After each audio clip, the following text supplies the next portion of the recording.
বহুলাংশে এই দাবিগুলো পূরণ করা হয়ে গেছে। সবসময় আমাদের জন্য আমাদের সঙ্গে আলোচনার দ্বার খোলা আছে। গত রাত 12টা থেকে আমাদের রেলের রানিং স্টাফরা কর্মবিরতিতে গেছে এবং এর ফলে ট্রেন চলাচল বন্ধ আছে।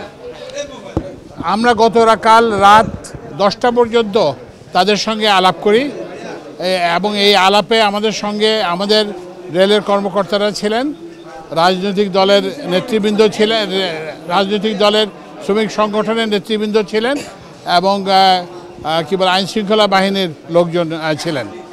তারা আশ্বস্ত করেছিলেন আমাদেরকে যে তারা আলোচনা করবেন, আমাদের সাথে আলোচনা করে তারপরে আচ্ছা এখানে তাদের যে দাবি আছে সেই দাবিগুলো কিন্তু আমরা ইতিমধ্যেই রেল মন্ত্রণালয় থেকে আমরা অর্থ বিভাগে পাঠিয়েছিলাম এবং এটা কিন্তু যমুনা স্মার্ট রেফ্রিজারেটর, স্মার্ট লাইফে স্মার্ট রেফ্রিজারেটর।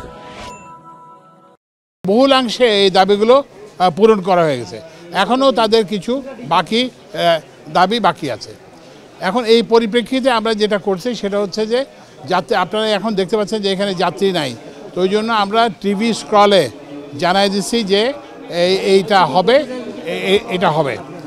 আর এরপরেও যদি কোনো যাত্রী এখানে আসেন, যাত্রীদের সুবিধার কথা বিবেচনা করে আমরা বিআরটিসির বাস আপনারা দেখছেন ওখানে দাঁড়িয়ে আছে এবং বিআরটিসির বাসগুলো যেখানে যেতে চায় এবং ওই যে রেলের যে রুট ধরে বাস রুট ধরে সবসময় আমাদের জন্য আমাদের সঙ্গে আলোচনার দ্বার খোলা আছে এবং আমরা তাদের সাথে যে আলোচনা করব, দরকার হলে আমরা অর্থ বিভাগের সঙ্গে আবার করব।